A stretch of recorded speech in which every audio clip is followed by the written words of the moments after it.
Welcome to ANR Solver question 10. Solve the simultaneous equations. You must show all your working. Okay, so I'm going to use the elimination method as I find it easier in simultaneous equations like this. So let's go ahead and do that. You can use the substitution method as well if you feel the need to. So I would multiply the first equation by 3 and the second equation by 5. So if I do that, 6 into 3 would be 18x.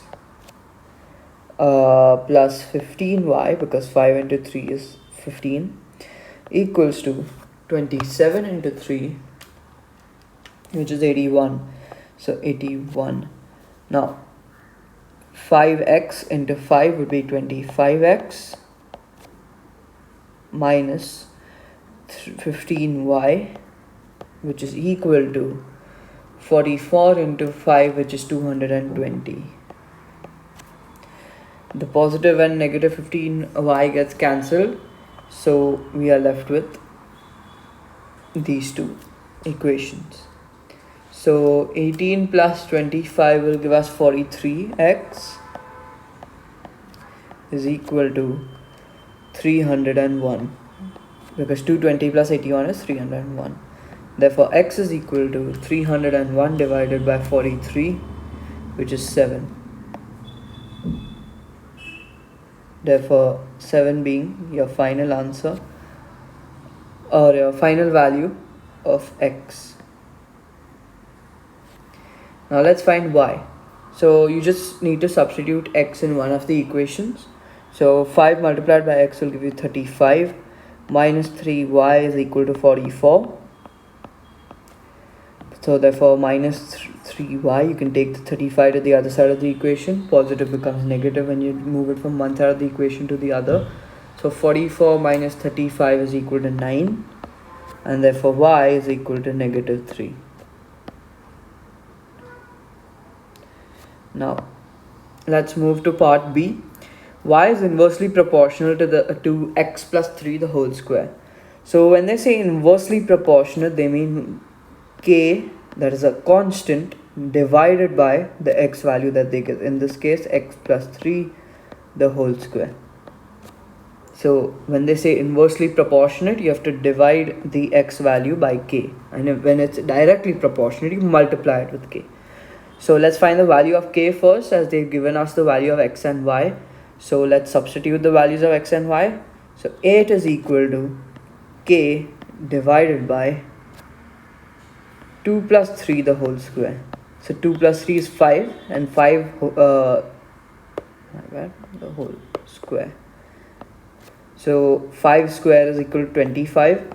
If we take the 25 to the other side of the equation, division becomes multiplication. So 8 into 25, therefore k is equal to 200. Now let's rewrite this equation, or the new equation that we've got rather. That is y is equal to 200 divided by x plus 3 the whole square. Now all you need to do to find y is substitute the new value of x.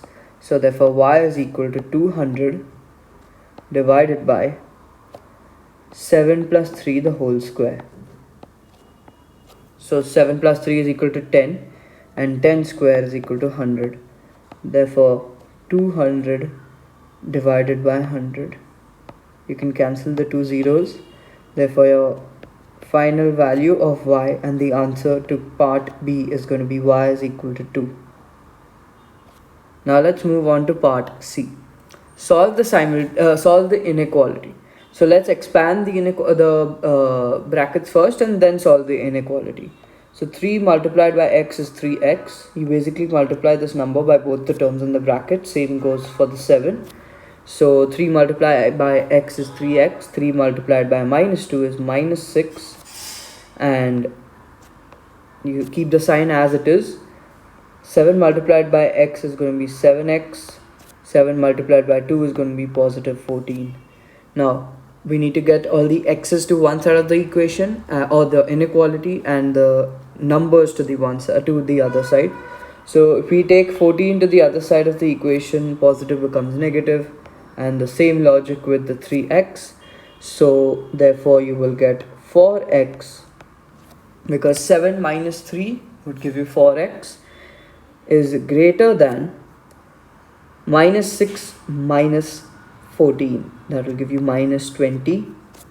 Therefore x is greater than, you can take the 4 to the other side of the equation, multiplication becomes division when you take it from one side of the equation to the other, so minus 20 divided by 4, and therefore your final answer will be x is greater than 5.